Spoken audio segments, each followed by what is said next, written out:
This morning, federal reservoir data showed the Rio Grande system crossing a dangerous threshold, with major storage sites near or below 15%, as the summer monsoon window begins to decide the river's next move. One signal would be unusual. Several signals together are harder to dismiss. The Bureau of Reclamation has reported critically low storage in the Rio Grande system. Water data for Texas shows Elephant Butte at a fraction of its conservation capacity. NOAA's drought officials say the North American monsoon can bring drought relief, but its arrival varies, and its rainfall does not automatically refill large reservoirs. And across the basin, irrigation demand is already pulling on water that should have been stored for the hardest weeks of summer. But that is not the most dangerous part. The headline is not only that the reservoirs are falling, the hidden number is timing. This is not just a drought. This is a monsoon timing failure. Rain that arrives early enough can soften demand, cool fields, wet soil, and slow the drawdown. Rain that arrives late can miss the operational window. So the question is no longer simply how low the Rio Grande reservoirs can fall. The question is, what happens when monsoon timing reaches the farm, the canal gate, the groundwater pump, the city intake, and the people waiting downstream? Like, subscribe, and comment where you are watching from, because this map is not only showing a dry river, it is showing where the next water system risk may appear first. At first light, the river did not look like an emergency in the way emergencies usually look. There was no single siren. There was no single broken dam. There was no wall of water moving through a city. The signal was quieter than that. It was sitting inside official dashboards, reservoir tables, drought maps, release schedules, and seasonal forecasts. And that is why it matters. At that hour, the Bureau of Reclamation was the first place to look, because the Rio Grande is not only a river on a map, it is an operated system. Gates are opened, water is measured, deliveries are scheduled, reservoir storage is tracked. Agreements decide where water can be held, where it can move, and when it must be released. In a wet year, those details stay mostly invisible. In a dry year, they become the story. The headline signal came from storage. Elephant Butte, the great reservoir that has carried the lower Rio Grande through summer after summer, was not merely low.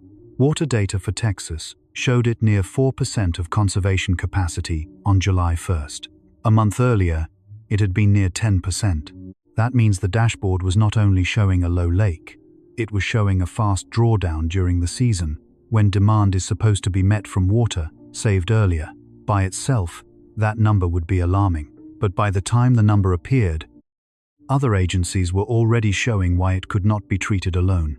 NOAA's drought officials had reported that more than 90% of the southwest states were in drought in mid-June. They also pointed to the winter that came before this summer. The western snowpack, the largest natural reservoir in much of the region, had reached a record low benchmark in New Mexico, Colorado, Utah, and Wyoming. Snow water, equivalent around the normal April peak, was far below previous record lows in parts of the West. That matters because the Rio Grande does not begin at Elephant Butte. It begins with snow, soil, mountain runoff, spring timing, and every mile of loss between the high country and the reservoir. By the time the river reaches the operating dashboard, part of the year has already passed judgment. The first data line says reservoir, the second says drought, the third says snow, the fourth says demand. Together, they describe one larger configuration. This is not just a drought. This is a monsoon timing failure waiting to be decided. The day becomes stranger when you put the maps beside each other. The reservoir table shows water already missing from storage. The drought map shows a dry region surrounding the system. The snow drought update explains that the usual spring bank account was weak before summer even arrived. The National Weather Service explains that the North American monsoon can bring moisture in bursts, but it can also pause, shift, miss a valley, or fall so hard in one place that it creates runoff problems without solving reservoir storage. That is the first operational problem. The same season that can bring relief can also arrive unevenly. In a control room, that difference is not academic. A slow, useful monsoon over the right terrain can dampen fields, lower irrigation demand, and give reservoirs a little breathing room. A late monsoon can leave pumps running, canals drawing, fields drying, and cities planning under stress. A violent storm in the wrong place can send water across arroyos, roads, and burn scars, but still fail to put meaningful water back into Elephant Butte. The dashboard can show rain. The system may still receive shortage. That is why the day cannot be read as a simple weather story. Weather is what appears on the forecast. Operations are what happens when that forecast meets a canal gate. By mid-morning, the agencies were not speaking in one voice, but they were describing the same machine from different angles. Reclamation measures storage and delivery. Water data for Texas tracts. Reservoir levels and conservation capacity. NOAA, Drought.gov. Frames, drought status, snow deficits, and seasonal risk. The Climate Prediction Center gives the broader outlook, including where drought may persist or improve. The National Weather Service explains the local atmospheric patterns that determine whether New Mexico receives a helpful wet period or a frustrating series of near misses. On their own, these signals could be treated separately. Together, they describe one larger configuration. The configuration begins upstream, where weak snowpack means less runoff enters the river at the time the system normally expects it. Then it moves through dry soil, where moisture deficits can steal part of the water before it becomes usable flow. Then it reaches reservoirs, where low storage leaves less cushion for summer. Then it reaches irrigation districts, where crops cannot wait for a perfect forecast.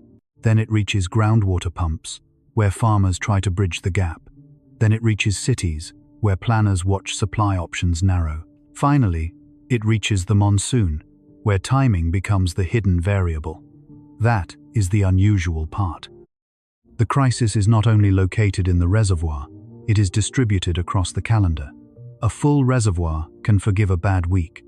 A healthy snowpack can forgive a dry spring. Wet soil can forgive a late storm. Flexible storage can forgive uneven demand. But when snowpack is weak, storage is low, soil is thirsty, and demand is already rising, the calendar loses forgiveness. Each missed week matters more than it would have in a normal year. The Rio Grande project shows why.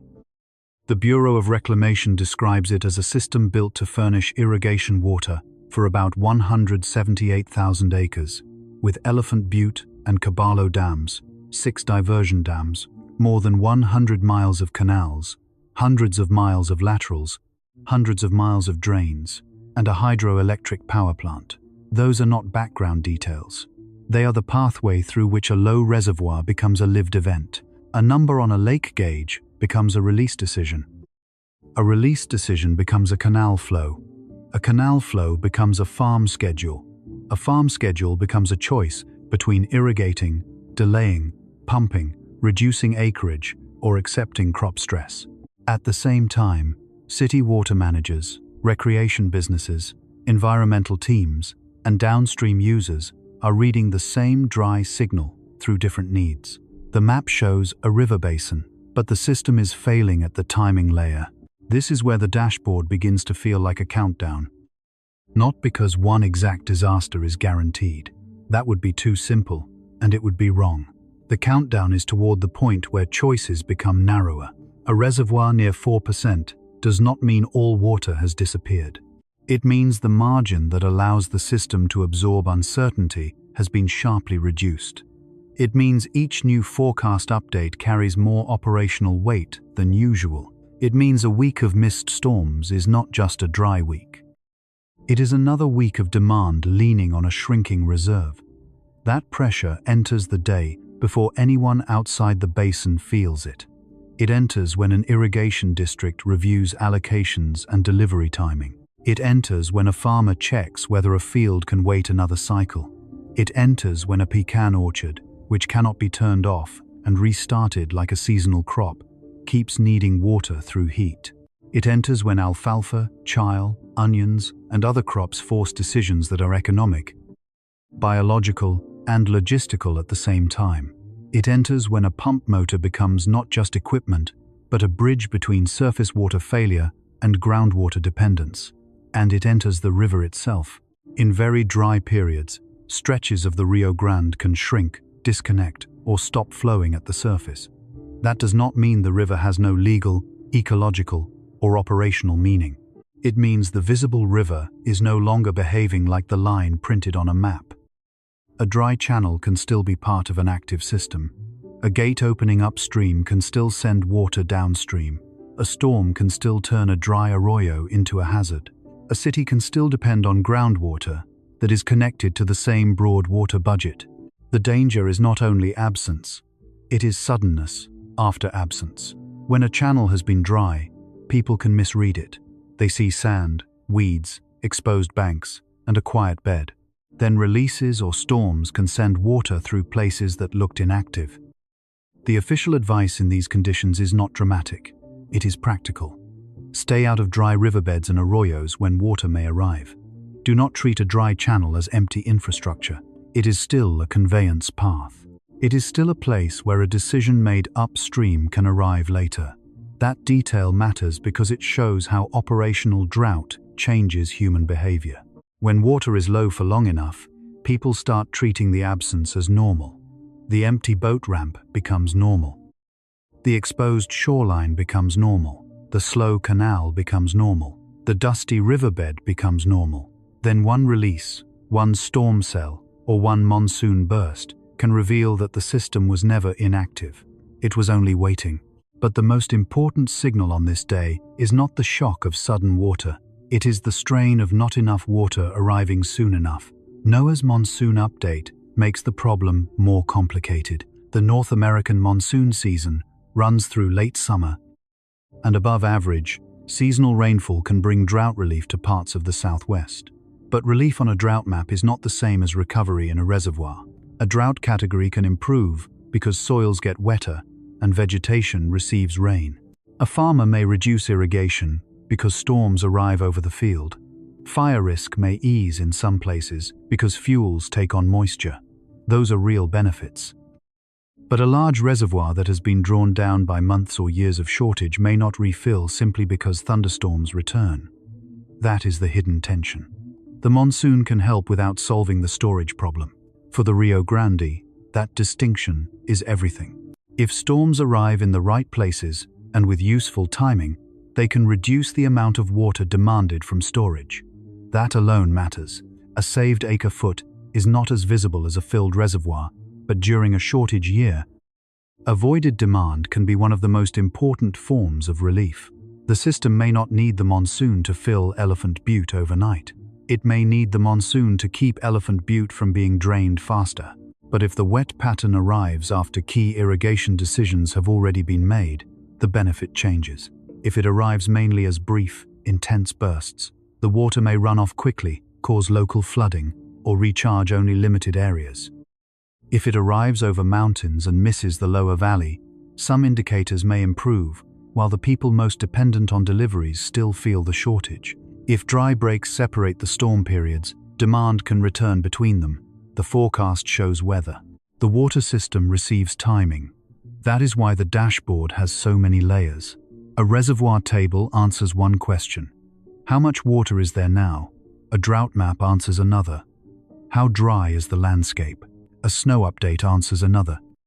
How much natural storage did winter provide? A seasonal outlook answers another. What kind of atmospheric pattern may arrive? A canal schedule answers another. When will water need to move? A farm decision answers another. How long can a crop wait? The danger emerges when the answers do not align.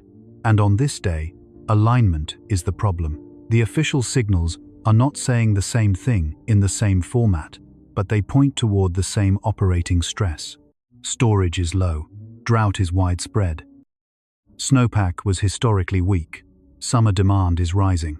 The monsoon may help, but its timing, geography, intensity, and breaks will decide how much help actually reaches the systems that need it.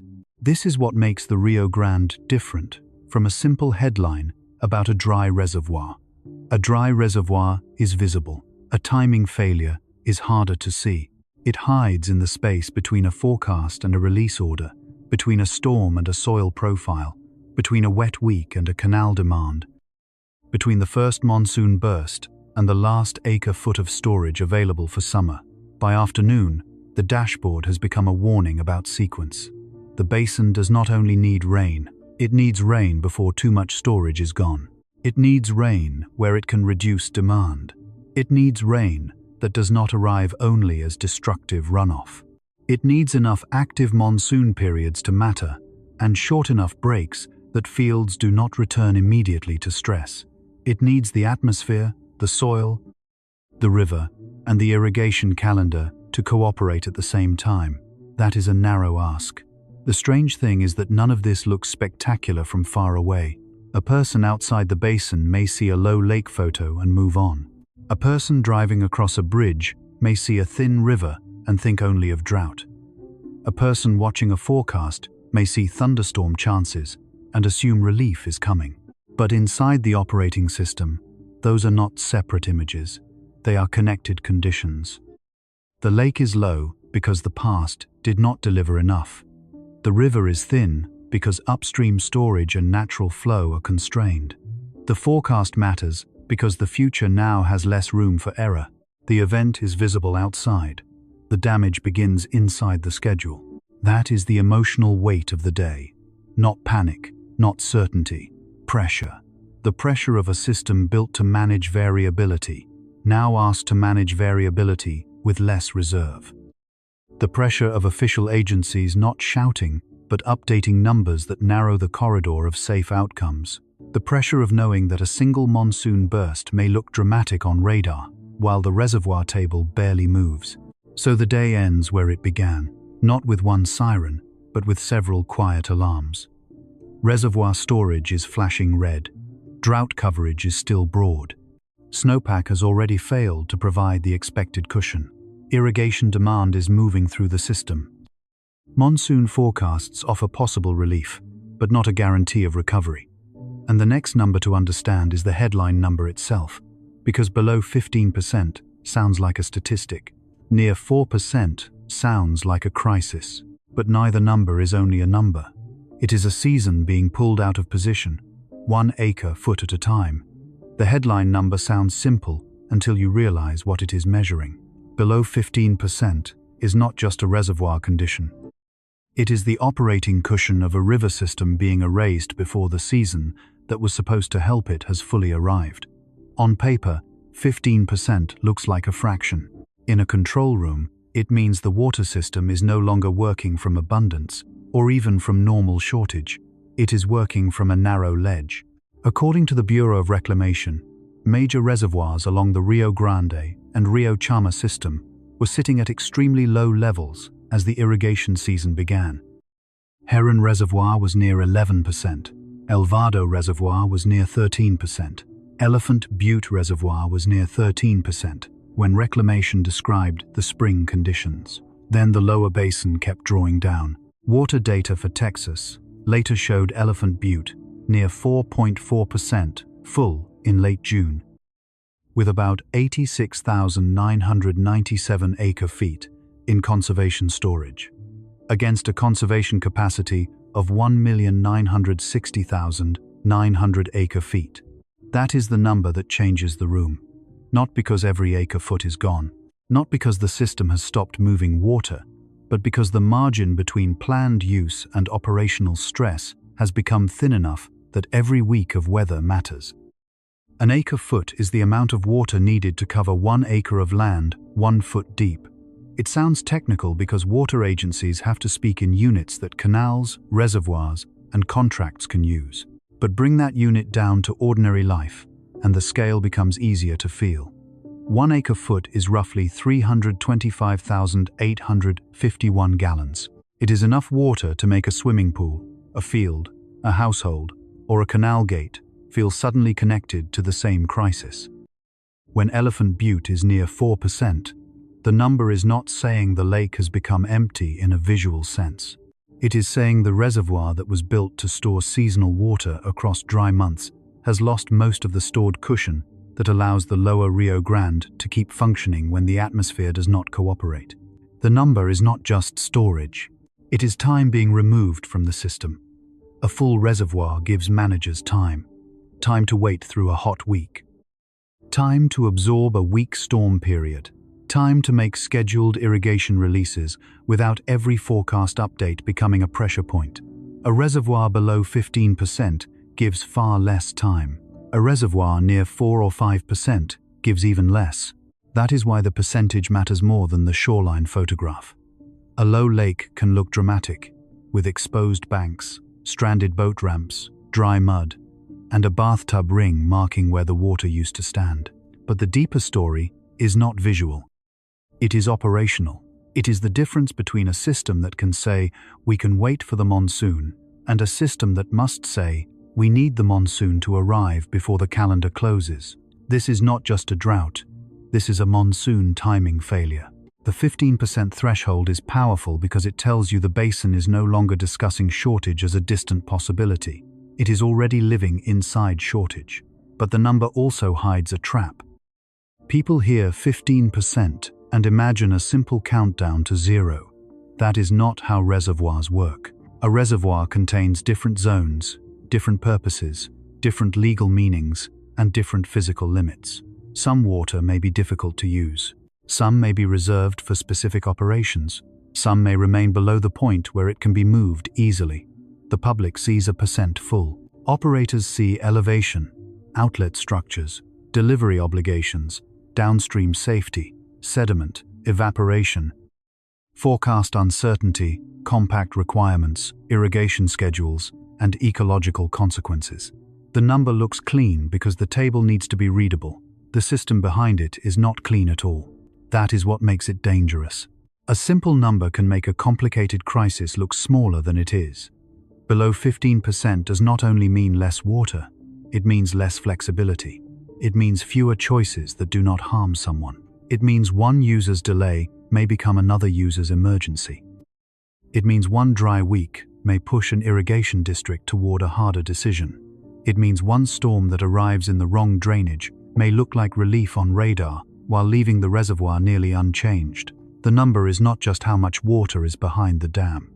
It is how much freedom remains before the system starts trading one risk for another. To understand why this is abnormal, you have to compare the number with the season. A reservoir in the Rio Grande system is not supposed to reach summer with almost no cushion and then rely on scattered thunderstorms to decide how bad the drawdown becomes.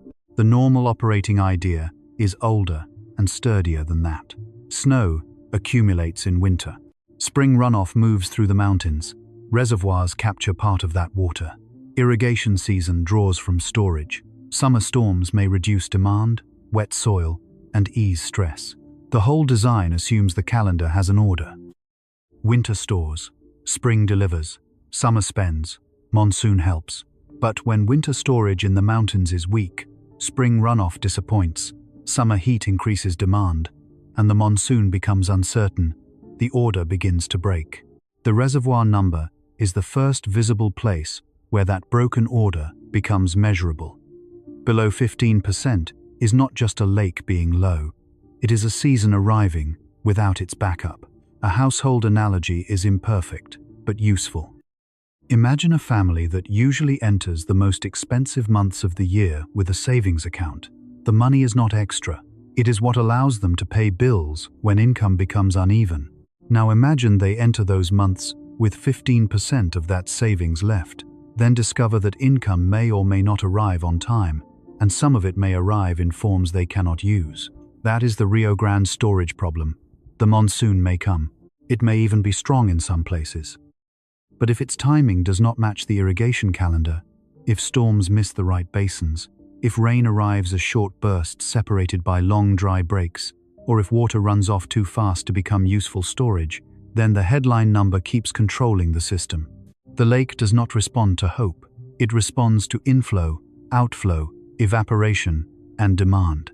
That is the cold part of the story. Water math does not negotiate. When the reservoir sits near 4%, the difference between a helpful week and a damaging week can be measured in gates, pumps, and fields. A hot, dry week pulls water in multiple directions at once. Crops transpire more. Soil dries faster. Cities use more outdoor water. Evaporation increases from open surfaces. River losses rise across thirsty reaches. Groundwater pumping becomes more tempting where surface deliveries shrink. Every one of those actions is understandable. None of them is villainous. But together they form load. And a low reservoir has less ability to carry load. That is why the headline number becomes a physical sensation outside the dashboard. It appears as a farmer checking a ditch and realizing the next irrigation turn matters more than the last one. It appears as a water manager watching forecasts, not for curiosity, but for operational survival. It appears as exposed shoreline at Elephant Butte, where recreation businesses see the landscape of shortage long before the rest of the country notices. It appears as a dry channel downstream that can still become dangerous when releases begin. It appears as a city watching surface water, uncertainty, push more attention toward groundwater. It appears as ecological stress in reaches where fish, bosque, habitat, and river temperature depend on the difference between flow and no flow. The number is not trapped inside the reservoir. It moves. The visible number makes the headline. The hidden meaning writes the damage. Another reason the headline number matters is that reservoir storage is not the same as rainfall. A storm can make streets wet, cool the air, freshen the smell of desert soil, and briefly make a region feel rescued. But a reservoir at 4 or 5% needs more than the emotional relief of rain. It needs water that reaches the right hydrologic pathways. It needs runoff that survives the soil, vegetation, diversions, channel losses, and distance. It needs enough volume to matter against a very large capacity. Elephant Butte's conservation capacity is close to 2 million acre-feet. When storage is below 100,000 acre-feet, even a dramatic storm can be small against the size of the missing water. That does not mean storms do nothing. They can be extremely important. They can reduce irrigation demand, lower heat stress, improve soil moisture, and slow the rate of release from storage. But slowing a fall is different from refilling what has been lost. This is the distinction that the headline number forces into view. The river may receive weather relief before it receives storage recovery. Those are not the same thing, and if people confuse them, they may misunderstand the crisis. The number is not just low compared with full capacity, it is low compared with the job the reservoir is being asked to do. Elephant Butte is not a decorative lake. It is a working reservoir in a working river. It was designed to hold water from better moments and release it into harder ones. When it is nearly empty by operational standards, the burden shifts outward. Canals must operate with tighter schedules. Irrigation districts must communicate uncertainty. Farmers must adjust planting, cutting, pumping, or fallowing decisions. Downstream communities must watch timing more closely. Environmental managers must prepare for river drying and species stress. The power of the number is that it reveals how many people were depending on storage without seeing it. In wet years, storage disappears into normal life. Crops grow, canals run, boat ramps reach water, cities plan, river reaches hold together. In dry years, storage becomes visible because its absence starts making decisions for everyone. That is why below 15% is already too late as a comfortable warning. It is not too late for all action. It is not too late for relief. It is not too late for a better monsoon to reduce damage. But it is too late to pretend the system still has its usual safety margin. The warning does not begin when the reservoir hits zero. The warning begins when the reservoir falls low enough that weather timing becomes a governing variable. And that has already happened. The most unsettling part is how quietly the number changes meaning over time. At 30%, officials may speak of concern. At 15%, they speak of short seasons and caution. At 5%, every inflow feels important and every outflow feels heavy. The same acre-foot becomes more valuable as storage declines. Losing 10,000 acre-feet from a nearly full reservoir is a movement on a chart. Losing 10,000 acre-feet from a reservoir near 4% is a different kind of event. It cuts into the remaining cushion. It shortens the available calendar. It tightens the relationship between forecast and consequence. This is how a percentage becomes pressure. The headline is a reservoir below 15%. The real story is a system being asked to run without the buffer that made the old calendar possible. And once you see that, the question changes. You stop asking only how low the reservoir is. You start asking what hidden number decides whether the fall slows down. That hidden number is not printed as clearly as percent full. It is not as easy to photograph as an empty boat ramp.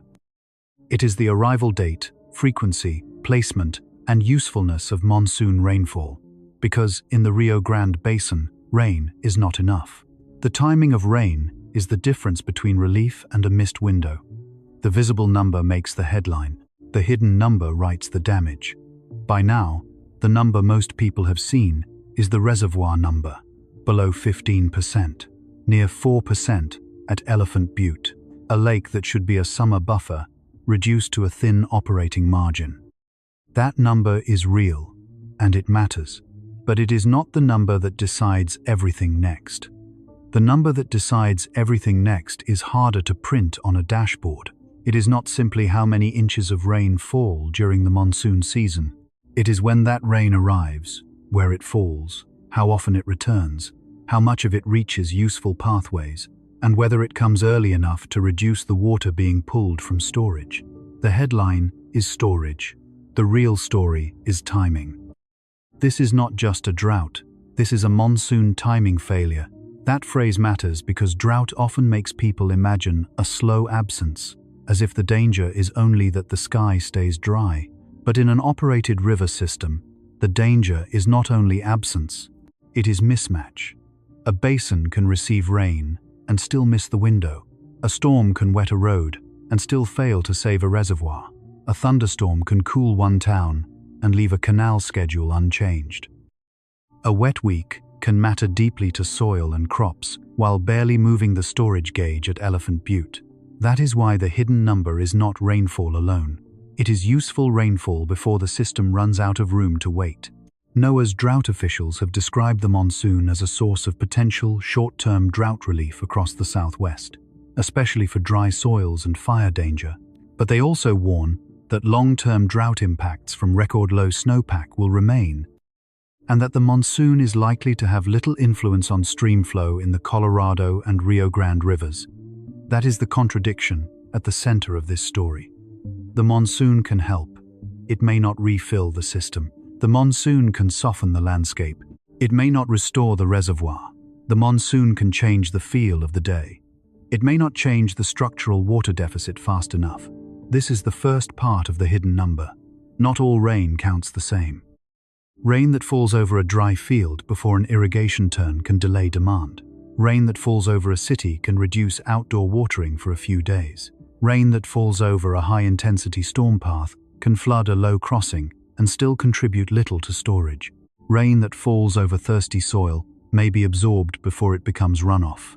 Rain that falls after major crop stress has already occurred may reduce suffering, but not undo the earlier damage.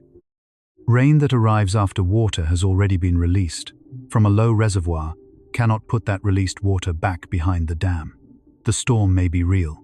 The relief may be real. The storage math may still remain brutal. That is what makes the Rio Grande situation so hard to explain in a headline. People want one question: will the monsoon come? But the system is asking 5 questions at once. Will it come early enough? Will it come often enough? Will it come in the right places? Will it come in useful forms? Will it reduce demand before the reservoir falls further? Each question matters because each one touches a different layer of the basin. The atmosphere cares about moisture and wind. The soil cares about infiltration. The plants care about root zone moisture and heat stress. The irrigation district cares about deliveries. The reservoir cares about inflow and outflow. The farmer cares about the next decision. The city cares about reliability. A monsoon forecast can look promising at one layer and incomplete at another. That is the second part of the hidden number. Relief is not a single object. It changes shape as it moves through the system. The National Weather Service in Albuquerque describes the North American monsoon not as one storm, but as a seasonal pattern, a shift in winds that can bring moisture northward into New Mexico and the southwest. In central New Mexico, the average onset around the central Rio Grande Valley is early July, but the timing varies. That word, varies, is where the operational risk lives. A normal date on a climate page is not a guarantee on a farm. It is not a delivery schedule. It is not a promise to a reservoir. If the average onset is around early July, then a delay of 2 weeks does not sound large in ordinary conversation. But inside a low storage year, 2 weeks can be a long time. 2 hot weeks can mean more irrigation demand. 2 windy weeks can mean more evaporative loss. 2 dry weeks can mean more groundwater pumping. 2 mist weeks can mean a crop decision that cannot be reversed. The calendar becomes a pressure instrument. This is why the visible reservoir number is not enough. The visible number tells you where the system stands. The hidden number tells you how fast that standing can change. A reservoir near 4% is not just low, it is sensitive. It reacts more sharply to demand because the remaining cushion is so small. It reacts more sharply to a dry forecast because there is less time to compensate. It reacts more sharply to a late monsoon because the season is already drawing water down. If the monsoon begins in a useful way, the fall may slow. If it begins late or breaks apart, the fall may continue. The difference between those outcomes may be invisible to someone who only sees clouds on radar. To the water system, it is the difference between damage delayed and damage compounded. The strange part is that the hidden number can improve conditions without looking heroic. The best monsoon for a stressed water system is not always the most dramatic storm on video. It may be repeated moderate rainfall across the right agricultural zones. It may be enough cloud cover to cut afternoon heat. It may be enough soil moisture to delay an irrigation turn. It may be enough scattered activity to reduce fire danger and outdoor watering at the same time. It may be a pattern that does not make national headlines because it works quietly. A slow, useful, wet pattern can save water by preventing demand. That saved water does not splash into a reservoir with a camera watching. It remains behind the dam because it was not needed downstream. That is hard to see. But in a low storage year, water not released can be as important as water newly gained. The opposite is also true. The worst pattern is not always a rainless sky. It can be rain that arrives in the wrong rhythm. A violent thunderstorm can drop intense rain on hard, dry ground. The ground may not absorb it fast enough. Water can rush through arroyos, flood roads, carry debris, and create a flash flood hazard. But if that water does not reach storage or reduce irrigation demand in the right place at the right time, the reservoir crisis continues. The public sees flooding and asks how there can still be drought. The answer is that drought and flood can occupy the same season. They can even occupy the same basin. A dry landscape can repel sudden rain, sending water across the surface instead of storing it in soil or channels. A low reservoir can sit downstream, while upstream storms cause danger without recovery. The map shows rain, but the system may be failing at storage. That is not a contradiction. It is the modern water problem in its sharpest form. Too little water over time, too much water in moments, and not enough of the right water in the right place when operations need it. The hidden number also reaches the human body through decisions, not only through thirst. Imagine a farmer near the lower Rio Grande, checking the forecast before dawn. The field does not care that a seasonal outlook leans wet. It cares whether the next 5 days bring usable moisture. The crop does not wait for a monthly average. A pecan tree, an alfalfa stand, a chile field, or an onion crop carries stress in living tissue. If the soil dries too much, the farmer must decide whether to irrigate from a limited surface allocation, pump groundwater, delay and risk stress, or change the season's plan. If rain is likely tomorrow, waiting may save water. If the forecast fails, waiting may cost yield. The hidden number becomes a business decision before it becomes a scientific conclusion. It becomes a pump hour. It becomes a power bill. It becomes a conversation at a kitchen table. It becomes a calculation of whether one more irrigation turn is possible. The body does not experience drought as a graph. The farm experiences it as a narrowing decision window. The same hidden number reaches cities in a different way. Urban systems often have more layers of buffering than a single farm, but they are still exposed to timing. Outdoor water demand rises with heat and dryness. Rain can reduce that demand quickly if it arrives over the urban footprint. But if storms miss the city or arrive only as brief downpours, water use may rebound almost immediately. A thunderstorm at the airport does not necessarily mean the whole service area received usable rainfall. A wet evening does not necessarily mean soil moisture was restored. A monsoon burst may lower demand for a day, while a dry break restores the load. City managers do not simply ask whether it rained. They ask how much demand changed after it rained. That is the hidden number in urban form. The same hidden number reaches the river ecosystem. Low flows increase stress on aquatic habitat. Warm, shallow water can be harder on fish. Disconnected reaches can isolate life in shrinking pockets. A monsoon storm can reconnect a channel for a time, but sudden pulses can also be harsh if they carry sediment, debris, or rapid changes. The ecosystem is not helped equally by every wet signal. It needs duration, temperature relief, base flow, support, and connection. Again, timing matters. Again, a simple rainfall total is not enough. This is why the hidden number changes the risk. The question is not whether the Southwest will see monsoon activity. It almost certainly will see some. The question is whether that activity matches the needs of a river system that has already lost its usual margin. The monsoon season is a window, not a switch. It can open gradually. It can open in bursts. It can close temporarily. It can shift west, east, north, or south. It can bring relief to Arizona, while parts of New Mexico wait. It can favor mountains while valleys remain dry. It can create impressive radar images while reservoir inflow stays limited. The atmospheric pattern may be regional, but the benefits are local, and the storage response is even more specific. A basin does not drink an average. It receives events. It receives placement. It receives intervals. And when reservoirs are low, the intervals become part of the damage. The danger is not only a dry year, it is dryness repeated across the wrong parts of the calendar. A weak winter leaves the mountains without enough stored snow. A poor spring runoff fails to rebuild the reservoir. A hot early summer increases demand. A delayed monsoon extends the drawdown. A monsoon break after a brief wet start restarts the pressure. By the time the public notices a low lake, the hidden sequence has already been running for months. The reservoir number is the visible scar. The timing failure is the injury underneath. That is the central flip of the story. The visible number tells us the Rio Grande's reservoirs are low.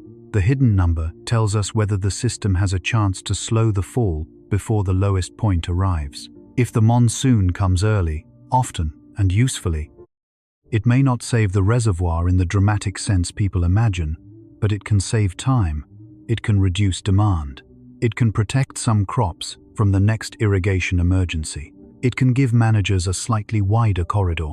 If the monsoon comes late, unevenly, or violently in the wrong places, it can create the cruelest version of relief, rain that people can see but storage cannot use. But that is not the final layer. The hidden number is not only meteorological, it becomes infrastructural. It reaches the canal gate. It reaches the pump. It reaches the reservoir release schedule. It reaches the small physical points where a regional drought becomes a local failure. And to understand that, we have to follow the mechanism itself, from the monsoon engine above the Southwest, down into the river system below. To understand why the monsoon can decide so much without necessarily refilling the reservoirs, we have to follow the mechanism from the sky down to the canal gate. The mechanism begins above the heated land of the Southwest, where summer changes the pressure pattern over mountains, deserts, plateaus, and nearby seas. The National Weather Service describes the North American monsoon as a seasonal shift in wind and moisture, not as one storm and not as a single wall of rain. That distinction is the key. A storm is an event. A monsoon is a pattern. It is an atmospheric engine that can start, pause, restart, shift position, and deliver relief unevenly across the same basin. In winter, Much of the Southwest depends on storms from the Pacific and on snow stored in the mountains. In summer, the machine changes. The land heats strongly. High pressure builds and shifts. Wind patterns turn in a way that can pull moisture northward from Mexico, the Gulf of California, the Eastern Pacific, and the Gulf of Mexico. That moisture does not become useful water automatically. First, it has to survive the atmosphere. Then it has to form clouds. Then it has to fall in the right place. Then it has to enter soil, channel, river, aquifer, reservoir, field, or city demand, in a way the water system can actually use. The word monsoon can make people imagine a simple rescue. Dry land waits, rain arrives, the river recovers. But the Rio Grande does not live inside that simple story. It lives inside a chain of conversions. Moisture has to become rainfall. Rainfall has to become reduced demand or runoff. Runoff has to survive dry soil and long channels. Reduced demand has to arrive before water is released from storage. Storage has to last long enough for timing to matter. By the time rain appears on radar, the system is already carrying load. The mechanism begins with heat. A hot land surface warms the air above it. Warm air rises more easily than cool air, and rising air helps create the instability that can support thunderstorms when enough moisture is present. But heat by itself is not enough. Hot, dry air can sit over the basin and act like a lid on relief. The atmosphere needs moisture, lift, and a pattern that allows storms to grow instead of collapse. That is where the seasonal wind shift matters. When the summer circulation sets up favorably, moisture can move north into New Mexico and the broader Southwest. It does not arrive as a smooth river in the sky. It often arrives in pulses. Some days bring scattered afternoon storms. Some days bring organized clusters. Some days bring moisture at mid-levels that produces clouds and gusty winds, but little rain reaching the ground. Some days bring dry lightning or outflow winds. Some days bring a surge that turns the whole feel of the landscape. The monsoon is not a faucet. It is a breathing system. It inhales moisture, exhales storms, pauses, and starts again. That breathing pattern is why timing becomes the hidden number. If the monsoon breathes deeply, and often across the right parts of the Rio Grande Basin, the water system receives relief. If it breathes weakly, late, or away from the places that matter most, the reservoir keeps falling. The mechanism moves next into terrain. New Mexico is not flat, and the Rio Grande does not flow through a neutral landscape. Mountains lift air, valleys channel winds, deserts heat faster than higher terrain. Storms can build over high ground and then move into valleys, or collapse before reaching them. One side of a mountain can receive rain, while another side remains dry. A storm over the Sangre de Cristo Mountains, the Jemez Mountains, the Sacramento Mountains, or the Black Range may have a different water meaning than a storm over a lower desert plain. Even when the radar looks active, the river system asks a more specific question.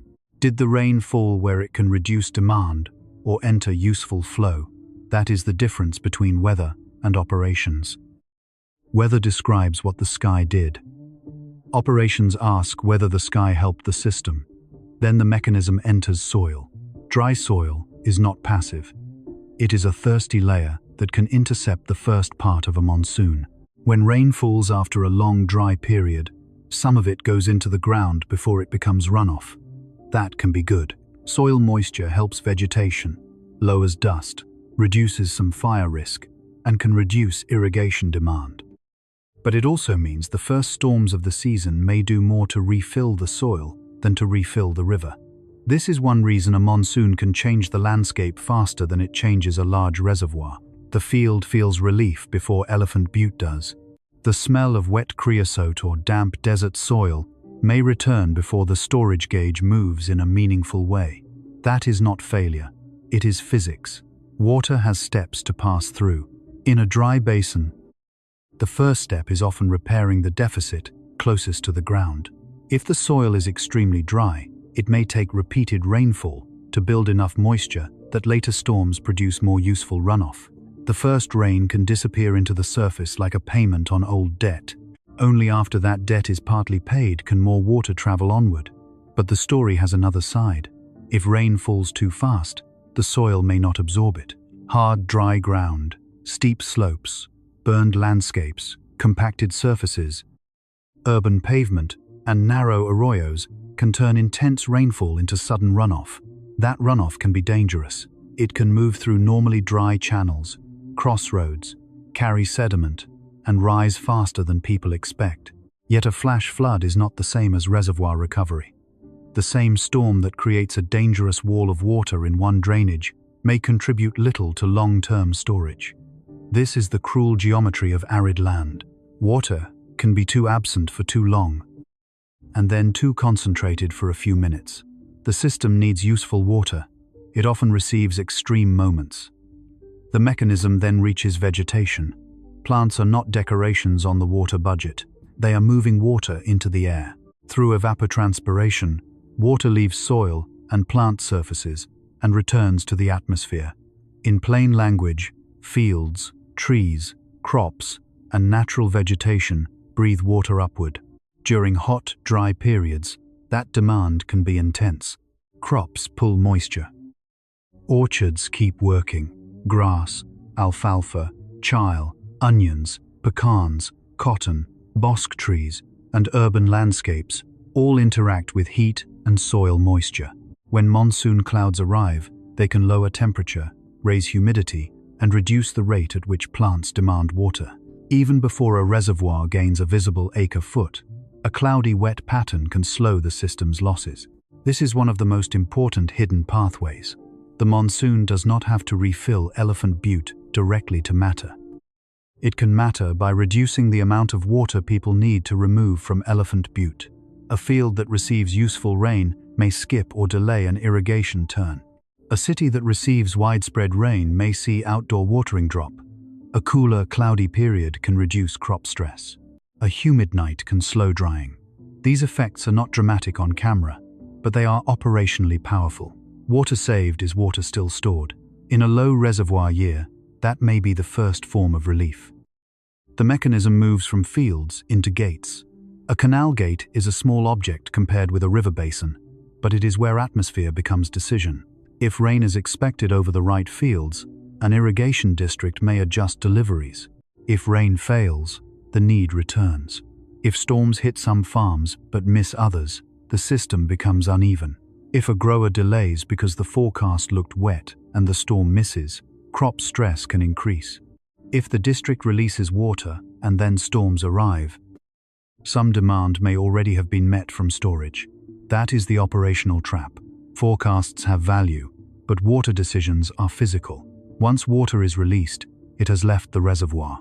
Once a field dries past a threshold, the plant does not care that the seasonal outlook still looks favorable. Once a pump runs, groundwater has been drawn.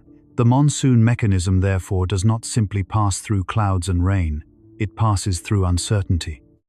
It enters the human world as a decision made before the outcome is known. This is where the Rio Grande becomes more than a hydrology problem. It becomes a timing problem under pressure. The mechanism then reaches the reservoir itself, and this is where many people misunderstand the story. A large reservoir does not respond to rainfall the way a bucket responds under a roof. It responds to the sum of inflows, outflows, evaporation, seepage, release schedules, upstream use, and storm placement. Elephant Butte is large enough that scattered monsoon storms can be meaningful to the basin without dramatically lifting the water level. NOAA's drought officials have warned that monsoon rainfall can improve short-term drought conditions while having little influence on streamflow in the Colorado and Rio Grande rivers. That sentence is not a dismissal of the monsoon. It is an explanation of scale. The monsoon can wet soil, cool air, ease fire danger, and reduce irrigation demand. But the long-term deficit from weak snowpack and low reservoir storage may remain. This is why the headline number and the hidden mechanism have to be held together. Low storage tells you how much buffer remains. Monsoon timing tells you whether the system can slow the loss before the buffer shrinks further. The mechanism also moves through evaporation. In summer, open water loses water directly to the air. Hot, dry, windy conditions increase that loss. A monsoon pattern can reduce some atmospheric thirst by increasing humidity and cloud cover, but breaks in the monsoon can restore high evaporative demand quickly. The reservoir and the field both feel this. A dry break after rain is not a pause in the story. It is a new load. The soil begins drying again. Crops resume demand. Outdoor water use rises. Reservoir losses continue. In a healthy storage year, those breaks are annoying. In a low storage year, they are consequential. A monsoon season with several long breaks can look better in monthly totals than it feels in operations. The total rainfall number may say one thing. The calendar of wet days and dry days may say another. The system does not experience a month. It experiences intervals. That is why a useful monsoon is not just wet. It is timely, repeated, and distributed. The mechanism then reaches groundwater. When surface water becomes uncertain, groundwater often becomes the backup. A farm can pump. A city can rely more heavily on wells. A household may not see the immediate difference because water still comes from the tap, but the source mix may be shifting underneath. Groundwater is not magic water. It is stored water underground, and when it is used to compensate for surface shortage, the stress is moved rather than erased. Pumping costs money. Pumps require power. Aquifers respond over time. In connected systems, groundwater and river water can influence each other. The monsoon can help by reducing the need to pump, but only if the rain arrives in the right places at the right times. If it does not, low reservoir storage can push more demand underground. The atmosphere fails to deliver on schedule. The field still needs water. The pump starts. The drought has moved from the river into the aquifer and the electric bill. That is the human pathway beginning inside the mechanism, from the air into the soil, from the soil into the crop, from the crop into the irrigation decision, from the irrigation decision into the canal gate, from the canal gate into reservoir storage, from reservoir storage into groundwater pumping, from groundwater pumping into cost, from cost into a family budget. This is why the mechanism cannot be left in the sky. A monsoon pattern is not only meteorology, it is a pressure wave moving through a social and physical system. The atmosphere decides where moisture can go. The terrain decides where storms grow. The soil decides how much water disappears into the ground. The plants decide how much demand remains. The canals decide where surface water moves. The pumps decide how much underground storage is used. The people decide under uncertainty, and those decisions become the next layer of the water crisis. The mechanism reaches cities too. A municipal water system sees monsoon timing through demand curves. Hot, dry days push use upward. Rain over the right service area can lower outdoor watering. Cloud cover can reduce landscape stress. But a storm that falls outside the city may look like regional relief, while local demand stays high. A storm that floods streets may not recharge the reservoir. A wet day, followed by a hot, dry week, may briefly reduce use and then send it back up. For city planners, the monsoon is not only rain, it is demand management performed by the sky, but only when the sky cooperates. In the wrong pattern, the city still needs its wells, treatment plants, storage tanks, and conservation rules to carry the load. The mechanism reaches ecosystems in a quieter way. The Rio Grande is habitat, as well as infrastructure. Low flows can warm. Shallow channels can fragment. Fish can become trapped in isolated pools. Cottonwoods and willows along the bosque depend on water timing in their own way. A monsoon pulse can bring brief connection or cooler conditions, but sudden intense runoff can also carry sediment and debris. Ecological relief needs more than a spectacular storm. It needs enough water at the right duration and temperature to support life. Here again, the mechanism refuses to be simple. The same rain that helps one part of the system may stress another. That is not a contradiction. It is what happens when a basin is already near the edge. By the time the monsoon becomes visible, the system is already carrying load. The clouds arrive over mountains that missed snow. The rain hits soil that has been dry for months. The runoff enters channels already shaped by shortage. The canal gate receives a forecast, while the reservoir is already low. The farmer makes a decision before the storm proves itself. The city watches demand before the seasonal total is known. The ecosystem waits for flow while the river's operating margin narrows. That is the mechanism. Not rain in isolation, not drought in isolation. Ashe. This is not just a drought. This is a monsoon timing failure. Because the system does not only need moisture, it needs moisture converted into usable relief before the next layer breaks. And once you understand that, the next question becomes impossible to avoid.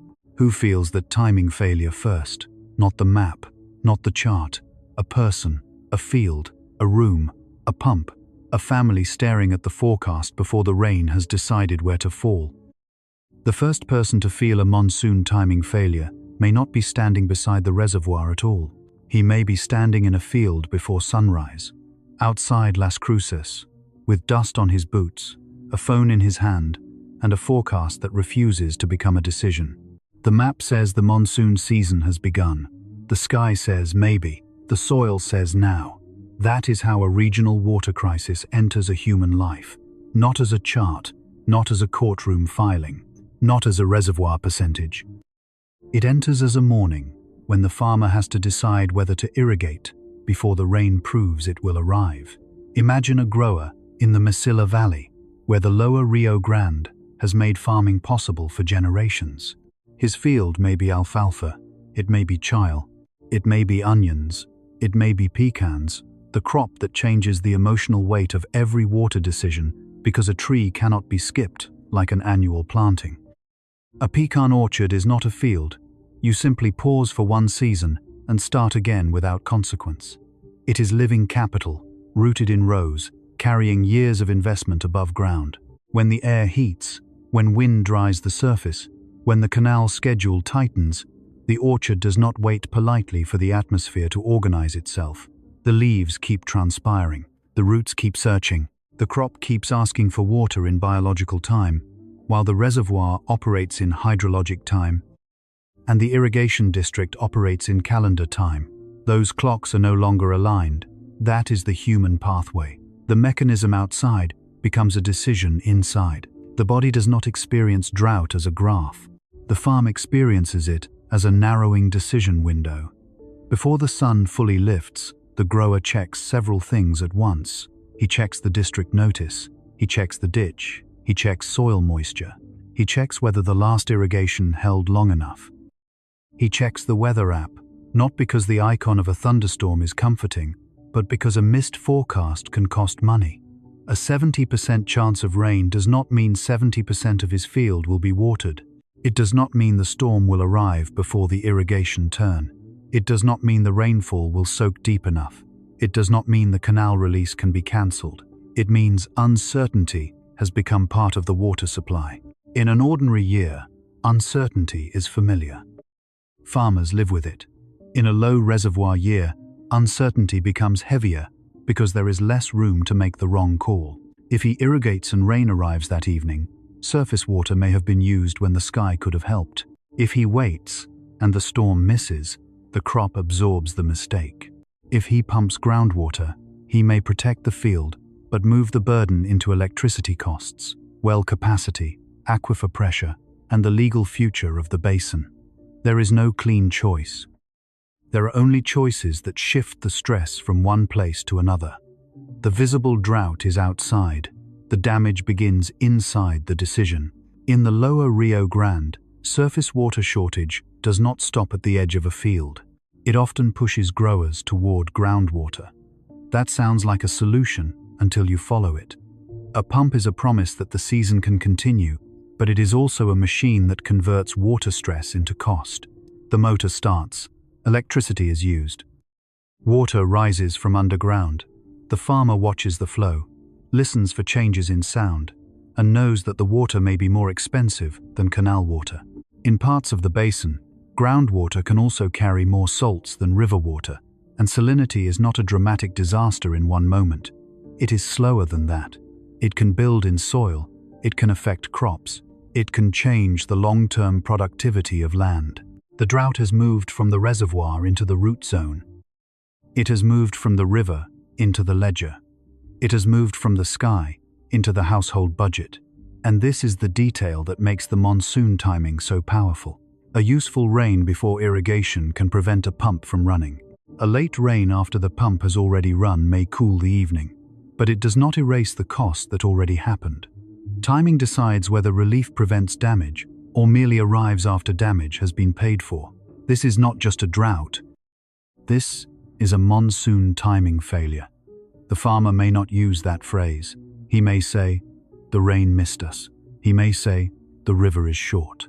He may say, "The district cut the season." He may say, "The well had to carry us." But underneath those ordinary sentences is the same structure. The atmosphere failed to deliver useful water at the moment the system needed it. That failure passed into the field. The field passed it into the pump. The pump passed it into the bill. The bill passed it into the family. Now follow the day forward. By mid-morning, the heat is rising. The soil surface changes color where it has dried. A ditch that should feel like an ordinary piece of farm infrastructure now feels like a countdown. The grower is not only thinking about today's water, he is thinking about the next turn, the next cutting, the next storm chance, and whether the remaining allocation can stretch far enough. Every decision has a shadow. If he waters now, what happens in 2 weeks? If he waits, what happens to yield? If he pumps, what happens to cost? If he reduces acreage next season, what happens to workers, equipment, lenders, contracts, and family plans? A drought headline sounds environmental. On the ground, it becomes financial scheduling under uncertainty. It becomes a conversation between generations. It becomes a calculation about whether a son or daughter should stay in farming. It becomes a question asked quietly in a pickup truck while the forecast refreshes. And then there is the human body itself. Farm work does not stop because the water system is stressed. Gates still have to be checked. Pumps still have to be monitored. Lines still clog. Equipment still breaks. Fields still require labor. Heat arrives directly into muscles, skin, breathing, and fatigue. A cloudy monsoon day can reduce heat load, even if it does not refill the reservoir. A dry monsoon break can make the field feel harsher again within hours. The worker does not experience the monsoon as a seasonal average. He experiences it as shade or no shade, humidity or dust, a wet boot or a dry ditch, a shorter day outside or another afternoon under a hot sky. The body receives the weather before the balance sheet can explain it. But the balance sheet follows. If less surface water arrives, the farm may need more pumping. If pumping rises, energy costs rise. If salinity becomes a concern, management becomes more complicated.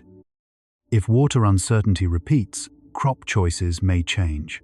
If crop choices change, local labor changes. If local labor changes, the small businesses around farming feel it. Repair shops, equipment dealers, processors, packing sheds, trucking routes, seasonal workers, restaurants, and families all sit downstream from the same hidden variable.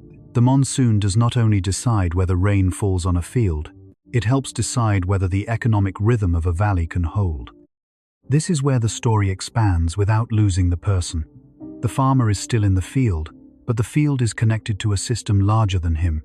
The Bureau of Reclamation's Rio Grande project includes Elephant Butte and Caballo dams, diversion dams, canals, laterals, drains, and a hydroelectric power plant. That means the water reaching this field has already passed through an engineered chain.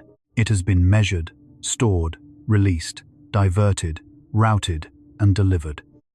The farmer's decision at dawn is the final human point in a much longer operational sequence. Snow failed months earlier. Runoff disappointed. Reservoir storage fell. Releases were scheduled. The monsoon became uncertain. Now a person at the end of the system must decide what to do with that history. That is the part people outside the basin often miss. They see a farmer using water and think the choice begins there. It does not. The choice begins in a winter storm track, a mountain snowpack, a spring runoff, a reservoir level, a legal delivery system, a canal schedule, and a forecast. By the time the farmer touches the gate, the past is already in the handle. The same pathway enters a household in town, only with different sounds. In Las Cruces, or another lower basin community, a family may not see the reservoir gauge every morning. They turn on a tap and water comes out. That normality is important. It is the purpose of infrastructure. But behind the tap, water managers are also reading timing. Surface supply, groundwater capacity, demand, conservation messaging, treatment, storage, and forecast all become part of the city's calculation. A monsoon storm over the right neighborhood can reduce outdoor watering for a day or two. A storm that misses the city does not. A storm that floods one street may not help the supply picture much at all. The family experiences this as a smaller decision. Do they water the yard? Do they follow restrictions? Do they delay planting? Do they worry about bills? Do they notice dust, heat, and the absence of green space? For many households, especially those with less money, water stress and heat stress can compound. A shaded yard, an evaporative cooler, a healthy tree, a stable bill, and reliable water service are not luxuries when summer becomes harsh. They are part of the body's protection system. The event is visible outside. The damage begins inside. It begins inside the room, where a family decides whether to cool the house. It begins inside the kitchen, where expenses are compared. It begins inside the body of an older person who depends on a cooler that works better when water and electricity are reliable.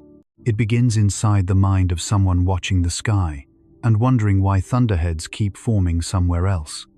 But the farm remains the clearest pathway because it shows how fast the hidden number becomes material. A late monsoon does not arrive as an abstract delay. It arrives as more days of irrigation demand. It arrives as more pump hours. It arrives as more salt management. It arrives as more uncertainty around allocation. It arrives as a shorter fuse between weather and loss. And if a storm finally comes after all that, the farmer may still be grateful. Rain is never meaningless in a dry valley, but gratitude is not the same as recovery.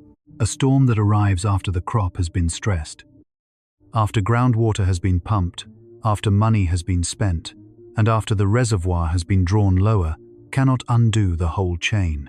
It can only change what happens next. That is why timing is the center of the story. It decides whether water prevents the next wound or only rinses the surface after the cut has already been made. There is another pressure now too. The Rio Grande is not just a local irrigation system. It is tied to interstate obligations, groundwater disputes, and downstream users. The United States Supreme Court recently approved a settlement aimed at reducing groundwater pumping in southern New Mexico after years of conflict among New Mexico, Texas, Colorado, and the federal government. That matters because groundwater is the backup people turn to when surface water fails, and now, even that backup is under closer limits. In the field, this legal history does not feel like constitutional law. It feels like fewer easy escapes. It feels like the end of assuming the well can always make up the difference. It feels like a new era in which every acre-foot has a longer memory. The farmer may still start the pump, but the basin is telling him that pumping is no longer outside the story. It is the story. By evening, clouds may build over the mountains. The light changes. The wind shifts. The smell of rain may reach the valley before the rain does. This is the moment when hope and stress occupy the same field. If the storm crosses the right ridge, if it holds together, if it drops steady rain instead of only wind and dust, the farmer may delay a water order. The soil may receive enough moisture to carry the crop a little farther.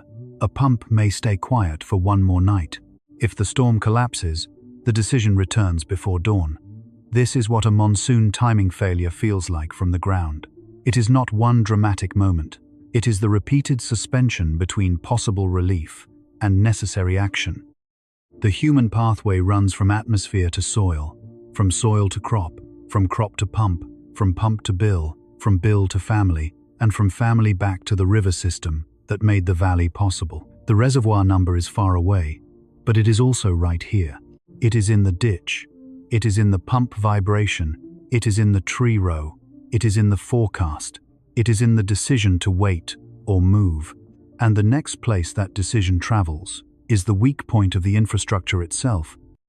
The small physical hinge where a basin-wide crisis becomes a system failure. The weak point is not the whole river. The weak point is the calendar at the canal gate. That sounds too small for a basin this large.